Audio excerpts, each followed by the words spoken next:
Welcome to Discover Ramona, where we explore the people, places, and businesses that make Ramona one of the best places to live. And today I'm with Jan Ryan, my co-host. Hi, Jan. Hi, for Valerie. being here. Good to be here. Yeah, so how's things going? I know that you have a ton of listings in Ramona, but you seem that there's a trend going on with realtors up there that are selling property. Tell us what you've been experiencing. I'm glad you asked because I want to give a shout out to the realtors in Ramona. I found them to be so knowledgeable because up in Ramona we need to know about wells, we need to know about septics. A lot of times there's encroachment, there's land uses, county regulations. So Flood zones? Flood zones, yeah, all kinds of issues that we deal in Ramona with that a lot of times if you're selling tract housing you don't down there. So I have found over the years the agents in Ramona have a wealth of knowledge, and I love working with the local agents as well. That's wonderful. It's good to hear that some professionals are really still up there selling. It's just nice to share that there's more than just you as a professional up there, but there's a lot more agents out there that are doing the right things, representing people well. Yeah, they're great. They're vested in the community. A lot of them are coaches. They work for the Chamber of Commerce. They work for the Ramona Senior Center. They donate their time. So we're all vested in the community up there. We donate every year to the 4th of July fireworks, to the Ramona Community Foundation.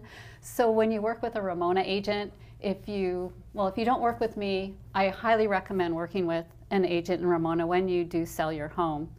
So yeah, it's really important to know your local area. It's way more valuable than people realize. And another thing we wanted to touch on today, I think, was one of your side hobbies is skydiving.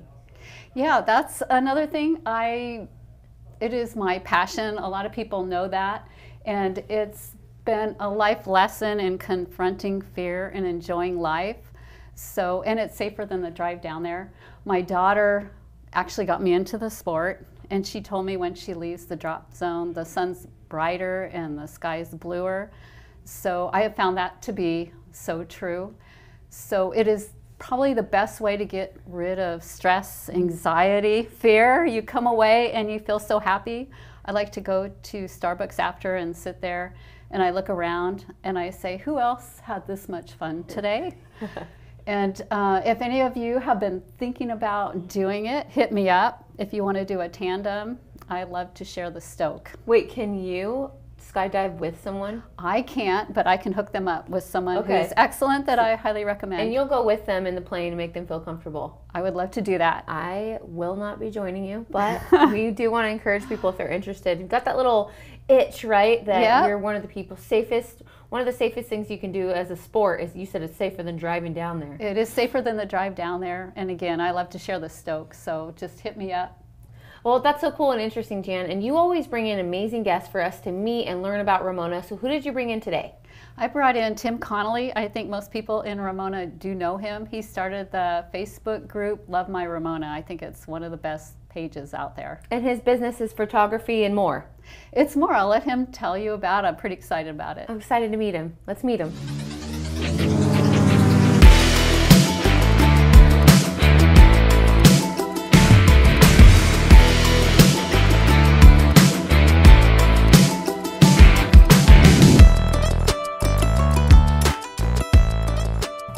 Lovely to meet you. Lovely to be here. Thanks for coming in. So Jan tells us you run a wonderful Facebook page focused on photography, and then you also have other businesses as well. So tell us a little bit about what it is that you do. I do all kinds of stuff. So I do anything from writing poetry to taking photos to growing plants to promoting the town of Ramona that I love. Tell us about that Facebook page. The Love My Ramona page has been up for about 4 years now. It is probably the most utilized community page I've ever come across. We have over 30,000 interactions a month with the page. We have over 1,500 entries per month on the page. And it's a little bit different than the other community pages. I ask that there's only things that make you smile on there. So I marshal it quite seriously, and I don't allow anybody to put up their grumblings. And I found that there's probably only 5 people that ruin virtually every community group that's out there. So I don't have those 5, and they don't come to my party, and we have a better party because of it. So it's people sharing pictures of their horses, of their kids on their first day of school, of their plant that bloomed in the front yard that looks particularly nice today, and it is the sugar, it is the icing of Ramona, and it's meant to be the icing of Ramona. What gave you the idea to start, or the motivation to start this page? One of those 5 people that are always ruining other groups, and I was on a community forum in Ramona, and there was some inappropriate activity, and I had contacted the administrator and said, this is not edifying for the town at all, and I don't understand the purpose, and they told me that I should have my own group. So I had my own group within 20 minutes. Nice. And within a week we had over 2,000 people as part of the group. Today we're 7,400 as part of the group in a town that only has 9,500 homes. It has very, very good coverage. Well, that just shows you people's desire for positivity in this world. And so I'm glad that you're sort of spearheading that in Ramona, because it's definitely so much to celebrate in Ramona, right? Absolutely. We pay a price living where we live. It takes us time to get home. We encounter traffic to get there. We spend the money on gas. We deal with real winds. We have battles with real fires, and we willingly do that because we love the town where we are. We have room. We can go outside and scream when we want to. We can find a trail to go out on our horse if we choose. There is a cost to living not in the downtown, but there's incredible benefits to not living in downtown. So. Go ahead, Jan. I was going to say, what's amazed me since you started that group is some of the photographers that you've attracted and that are out there in Ramona. You've got Roy Toff from National Geographic, Joey Cortez. I mean, and you, of course, have some amazing photos of your dogs in the community. For John Hancock. Yeah, we've been very, very fortunate. I created a place where a lot of quality people can share their work, and I like my work. I love my photography, and I love my town, so it's easy for me to do.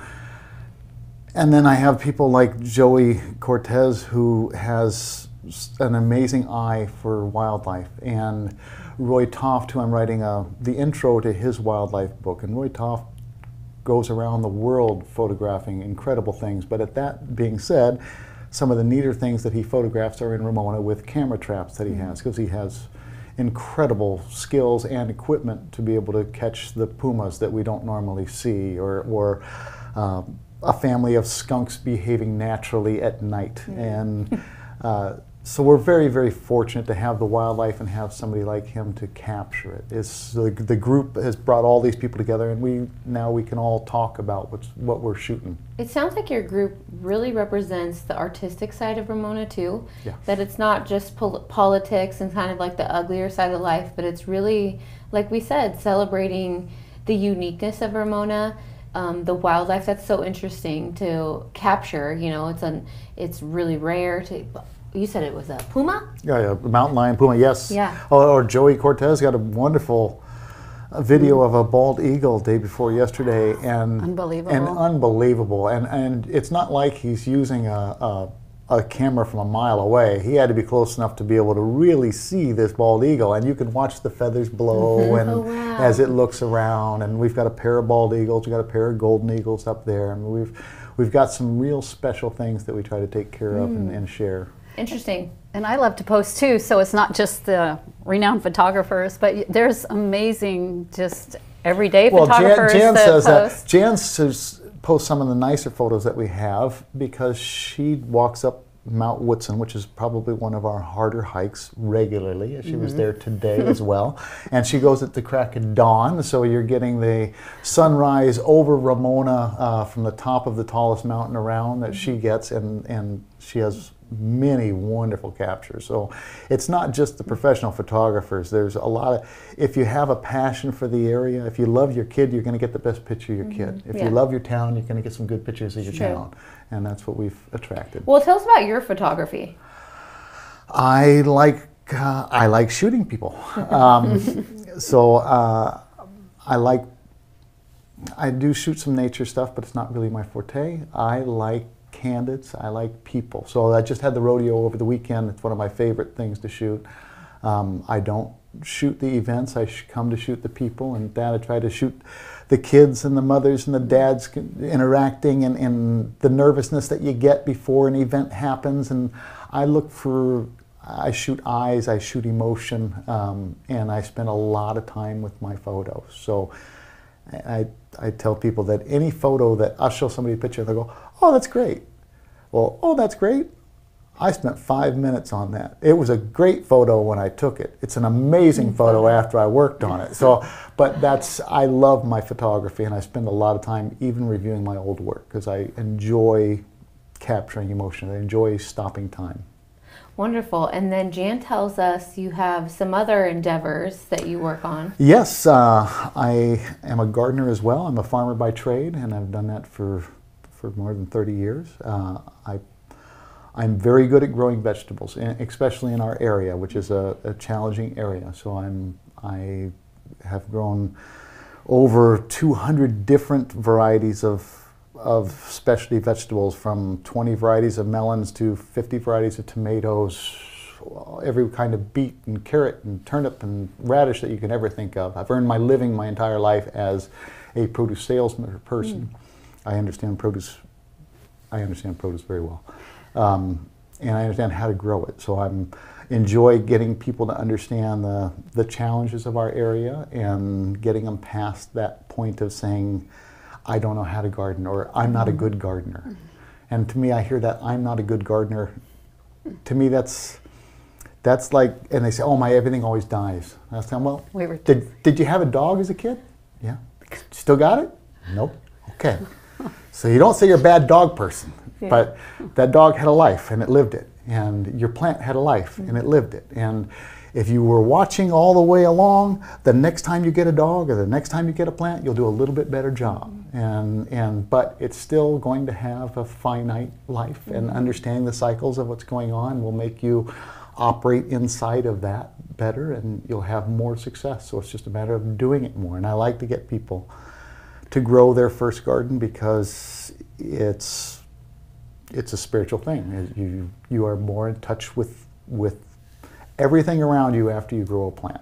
Yeah. And you supplied, I remember you really surprised me. I didn't realize that you supplied like Wolfgang Puck. Yeah, I've supplied Wolfgang Puck for years at Spagos. I've worked with Martin Wosel at Millefleurs for many years. Bernard Gies, who used to be La Jolla Beach and Tennis, or Surf and Sand, that group for many years. I've worked with some of the best chefs in the world. That's what I enjoy doing, is working with really high-end food.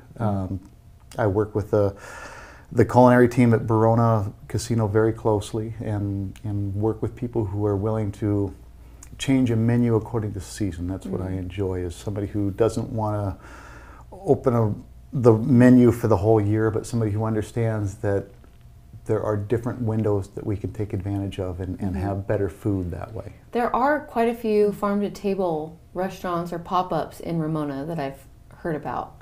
Yes, and Marinade is one of my favorites. Marinade on Main does a great job, and they try to use as much local stuff as they can. And even our local farmers market on Saturday. If you go to a farmers market, where are you going to get a breakfast croissant sandwich with a local duck egg? You know, you're just not going to find it. And that's what they have, because that's what was good and that's what was right.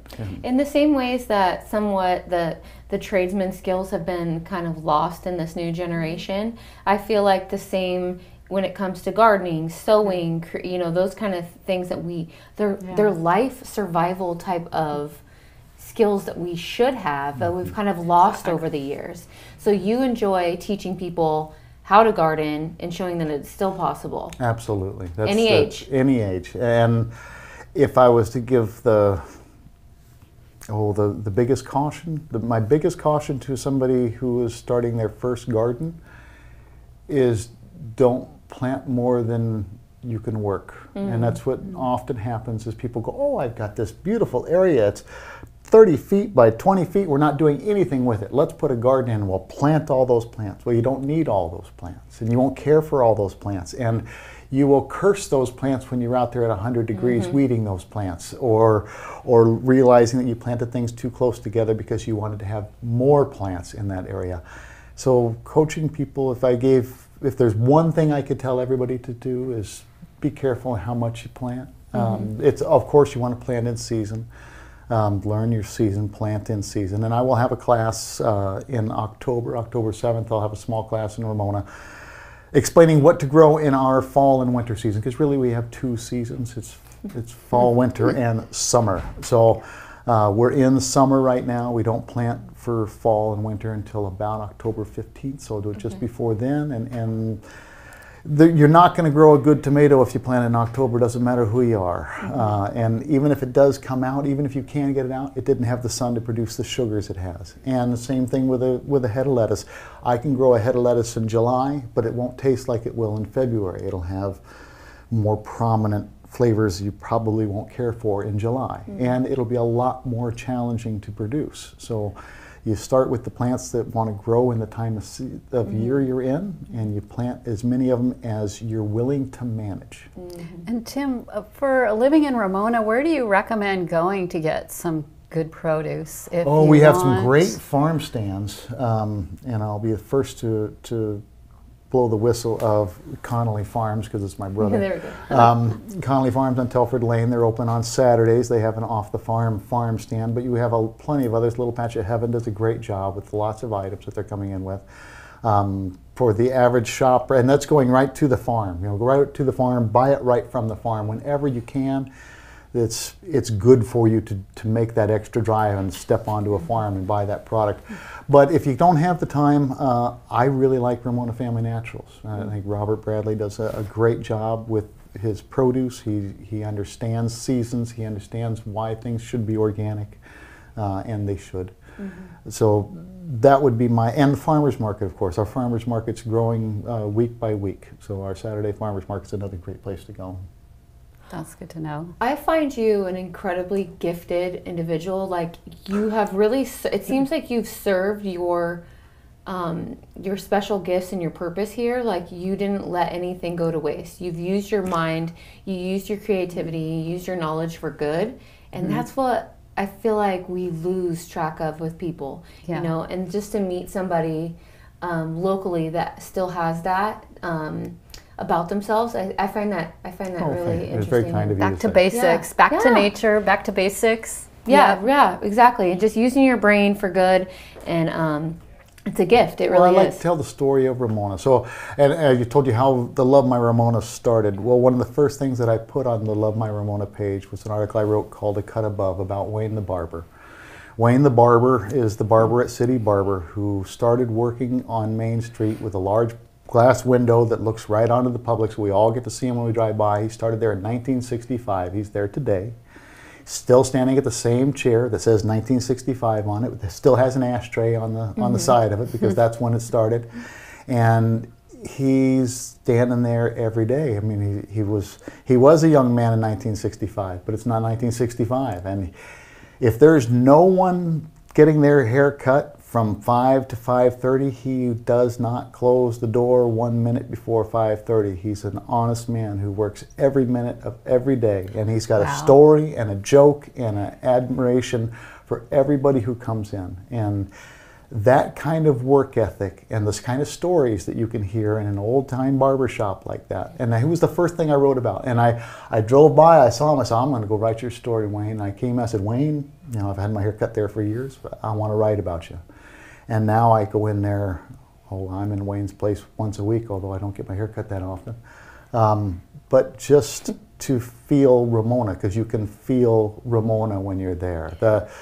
The pictures of the barber chair and Wayne are in front of you when you're talking to him in 1965, and you look at the counter in front of you and nothing has changed. Every jar is in the exact same place. Amazing. The clock on top is still at noon, or still straight up. The hands have never changed. There's still a picture of the Duke on either side of it, and it's you feel like you feel like Mayberry, and that's kind of what we're about. Is we want that old feel. The song I wrote with Ashley Norton is called 50 Miles and 50 Years Away, because that's what we feel like. Is we are 50 miles from all of the chaos, but we're 50 years back. You know, minus the smallpox and polio, we have all of the good parts of the old time society. Yeah, I agree. Well, I loved meeting you. I mean, we just met somebody, Jan, thanks for bringing him, because we just met somebody that I learned as a writer, a photographer, a page moderator, a Ramona history preservationist, right? A vegetable curator, like all these creative things. I can't wait to see what else you do. I will add to that, poet and unicorn tracker. There we go. I miss the unicorn tracker. We'll get that story next time. Check out the page or the group. Wonderful, Tim. Thank you so much. Thank you so much for having me here. Thanks, Jan. Thanks, Sally. Thank you for watching Discover Ramona, where we explore the people, places, and businesses that make Ramona one of the best places to live. We'll see you next time.